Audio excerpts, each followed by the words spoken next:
Der var en løve i Afrika, den var så sulten, for den havde ingenting fået at spise i 5 dage. Og derfor var den sur. Der så den langt henne en stor giraf. Nu æder jeg dig! Hvor giraffen blev forskrækket, og så sagde den, Nej, du skal ikke æde mig.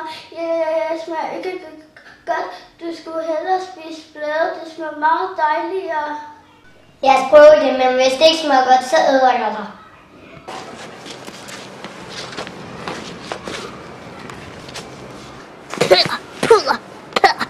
Det smager jo ikke godt. Men giraffen var løbet så langt væk, så den var en lille prik. Så den endelig langt borte en dejlig, lille, lækker, fed gris.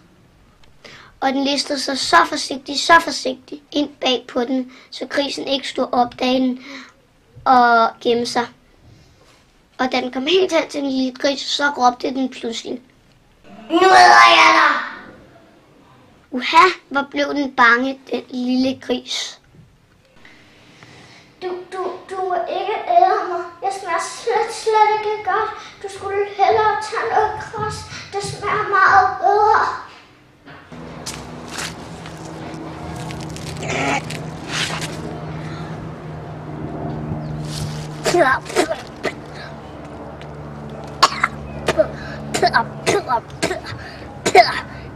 Det smager jo ikke godt.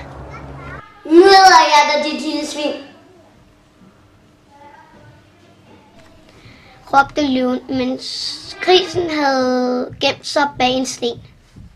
Og løven var så gal, at den gnistrede og kunne ikke finde grisen. Og så den langt borte en mægtig, stor elefant. Nu æder jeg dig.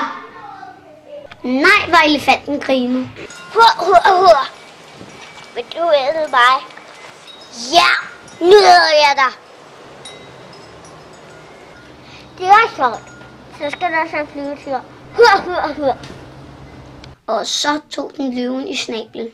Og så slyngede den løven helt op, højt op i luften, så den blev lige så lille som en gråspurv.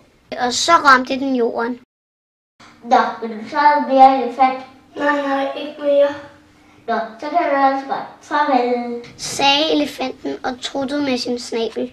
Og så sang den elefantsangen, mens den gik.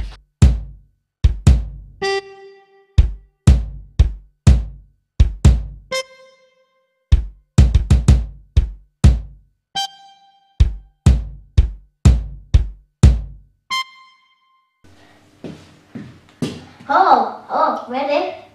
Jeg er bare en lille mus. Du er ikke bange for en lille mus. Jeg er bare bange for at træde på dig. Hvor skal du hen? Jeg skal hen i skoven. Må jeg komme med? Nej. Men så gik Jesper Mus om bag ved elefanten og kravlede op på ryggen af den og satte sig bag øret, uden at elefanten opdagede det. Og så kom elefanten langt ud i skoven.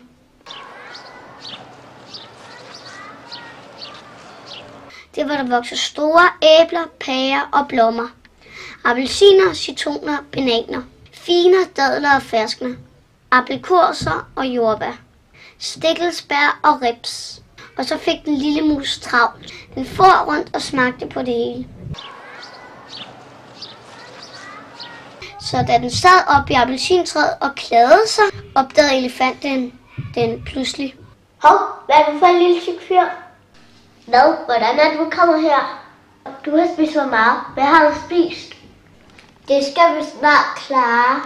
Og den greb den lille mus i halen og slyngede den rundt i luften. Så, nu er du rask igen. Men nu er jeg lige så sulten, som jeg var før.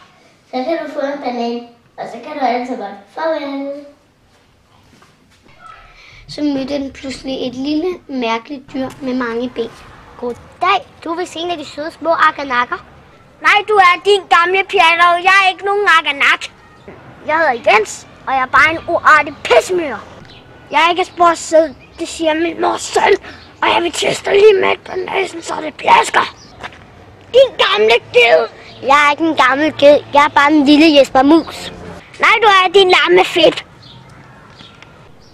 Og så tissede den Jesper lige i snuden, så den sprøjtede langt væk. Nu kan jeg rigtig mærke, at du er ikke en lille sød Akanak. Hvis Akanak så det, så skulle I komme efter dig. Var der nogen, der sagde Akanak? Det var en rigtig Akanak. Hvad græder du for, min lille ven? Det er deres pøsbyr, der tisser på mig. Så skal han også. Så skal vi også kilde ham. Akanak.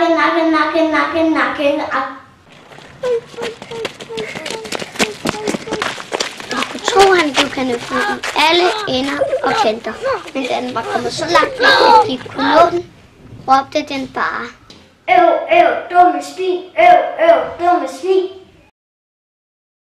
Og så kom Jespers far og sagde, Hvor har du været hjemme, så længe jeg har været så ked af, at du har været væk?